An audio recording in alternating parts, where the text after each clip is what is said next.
Hola chicos, ¿cómo están? Bueno, acá nos encontramos todavía desarrollando el módulo número 2 que hablamos de los verboides. Ya culminamos en la parte 1 y en la parte 2 el verboide en infinitivo. Ahora es el turno del verboide en participio. Bueno, como dijimos en la primera y en la segunda parte, el verboide tiene una doble naturaleza, ¿sí? En este caso, la del participio tiene la naturaleza de convertirse en adjetivo o en verbo. Es decir, que dentro de la oración se puede comportar como un adjetivo, modificando a un sustantivo, pero su valencia verbal le permite aparecer de manifiesto y recibir los complementos o modificadores propios del verbo. El participio, a diferencia del infinitivo y gerundio que tiene su forma simple y compuesta, ha desarrollado los accidentes de género y número, o sea, puede estar en singular o en plural, en masculino o en femenino, según al sustantivo que modifica, como lo haría cualquier tipo de adjetivo en cualquier oración simple. Así, del verbo cantar, el participio cantando será cantada o cantados según la necesidad de concordancia, ¿no?, de género y número que implique o que solicite el sustantivo el cual está modificando. Por ejemplo, el libro caído. Se van a dar cuenta de que el sustantivo al cual está modificando el adjetivo caído es masculino singular. Por ende, también va a ser masculino singular el verboide en participio. Las sábanas planchadas. En este caso, saltamos y cambiamos a femenino plural el sustantivo, por ende, el verboide en participio funcionando como adjetivo se convierte también, tiene la misma concordancia con el sustantivo al cual está modificando, femenino plural. Los pinos plantados, de igual manera, masculino plural, obviamente el verboide en participio también va a tener el mismo número y persona que el sustantivo al cual está modificando.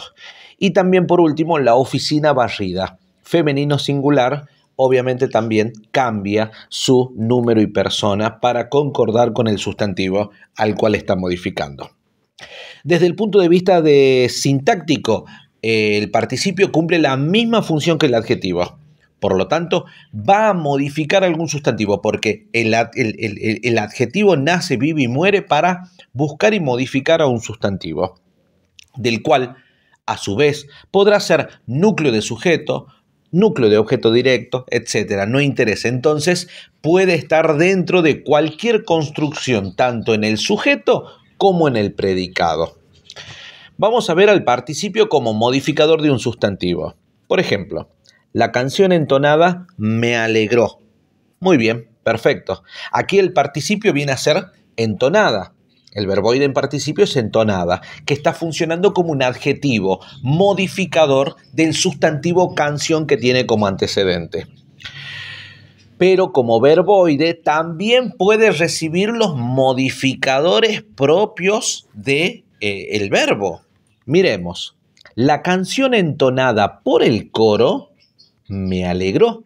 Y fíjense cómo acá, ¿sí?, por el coro es un complemento agente que está dentro del modificador indirecto, ¿sí?, que en donde su núcleo es el verboide en participio entonada, ¿sí?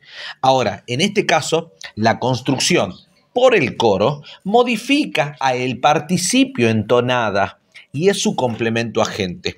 Para poder expresar que por el coro modifica al participio y no al núcleo del sujeto, encerramos toda la construcción del participio en una sola caja. ¿Me entienden? Es decir, que en una sola caja, la del modificador directo, se engloba todo. Cuestión de no confundirse que por el coro está modificando a una palabra que no sea la del participio entonada. Esta construcción, como ven, tiene función sintáctica, en este caso de modificador directo. Eso en el caso de modificador directo de un sustantivo. Ahora, el participio también, como tiene su función de adjetivo, también puede funcionar como predicativo subjetivo, porque recuerden de que el predicativo subjetivo tiene por núcleo un sustantivo o un adjetivo. Por ejemplo, el árbol quedó enterrado. Como en el caso anterior, podemos agregar algún complemento del participio transformándolo en una estructura participal. Fíjense, el árbol quedó enterrado en el sitio adecuado. Acabamos de incorporarle al adjetivo, al verboide en participio con función de adjetivo, un modificador propio del verbo. ¿Por qué? Porque ese verboide en participio también tiene su valencia verbal. Entonces va a recibir, en este caso, un complemento circunstancial del lugar que es en el sitio adecuado. ¿Sí? ¿Dónde lo enterró? En el sitio adecuado. Hablamos de estructura cuando el verboide no está solo, sino que tiene sus propios componentes. Si aparece aislado, sin complementos, no existen estructuras, sino que se trata de un participio en función adjetiva, nada más. Ahora, cuando el participio está acompañado de modificadores, estamos hablando de una estructura participal, ¿no? Ahora, cuando está solito, estamos hablando de un participio en función de adjetivo, como para tenerlo en cuenta también, ¿no? Bueno, esas son las dos funciones que cumple el participio. Una la de modificador directo y otra la de complemento predicativo obligatorio. ¿Por qué? Porque es un adjetivo y como adjetivo puede cumplir esas dos funciones sintácticas. ¿Sí? Ahora vamos con la del gerundio. Con el gerundio ya vimos de que presenta dos formas, ¿no? Sabemos la primera, ¿sí? Que es la simple, y después la segunda, que es la compuesta. La simple, con desinencia ando para los verbos de primera conjugación y yendo para los de segunda y tercera conjugación. Jugando, corriendo, saltando, gimiendo. Y la compuesta formada por el verbo auxiliar haber. ¿Sí?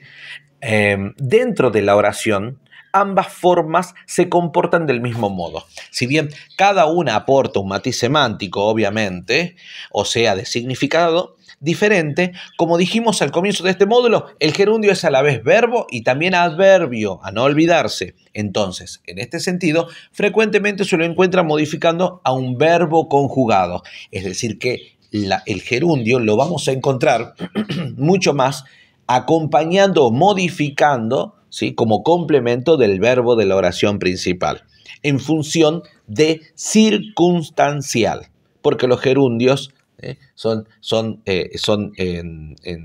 semánticamente son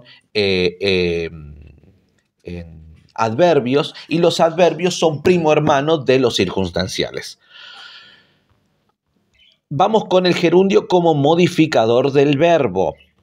En el siguiente ejemplo, miren cómo aparece. Dice, entretuvo a la visita narrando.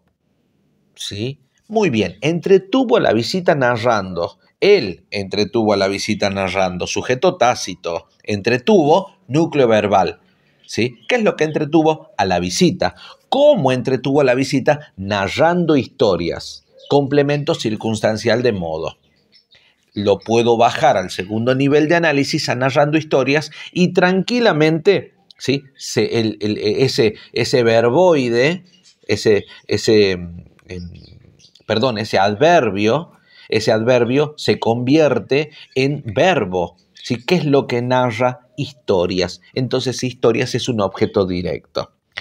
En este último ejemplo, el gerundio mantiene la misma función que en la oración anterior, pero ha conformado junto con su objeto directo una construcción.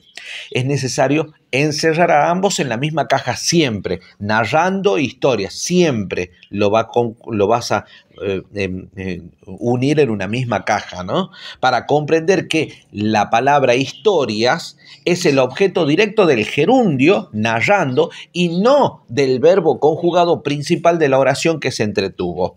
A tenerlo eso mucho en cuenta. ¿Cuáles son los usos correctos del gerundio? Por su significación, el gerundio no se puede usar de cualquier manera. Seguramente ustedes recordarán que el gerundio expresa anterioridad o simultaneidad. Anterioridad o simultaneidad, nunca posterioridad, porque si lo ubico dentro de la temporalización de la posterioridad, estoy usando mal el gerundio. Por ejemplo, habiendo colocado la estampilla, envió la carta.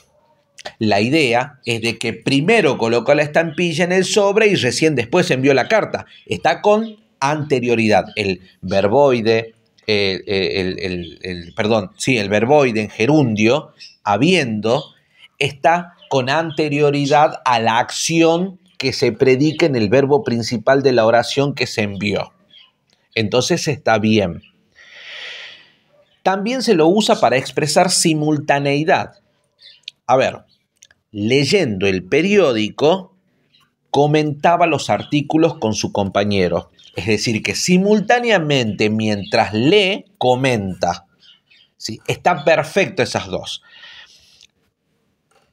Pero se lo puede transformar en, por ejemplo, mientras leía, iba comentando. Es decir, sigue marcando simultaneidad. Aquí se advierte, obviamente, en esta última oración, con mayor claridad de la simultaneidad en las acciones. Pero podemos caer en errores cuando lo ponemos con posterioridad. Por ejemplo, se descompuso el avión cayendo al agua con los pasajeros. No. ¿Dónde está el error?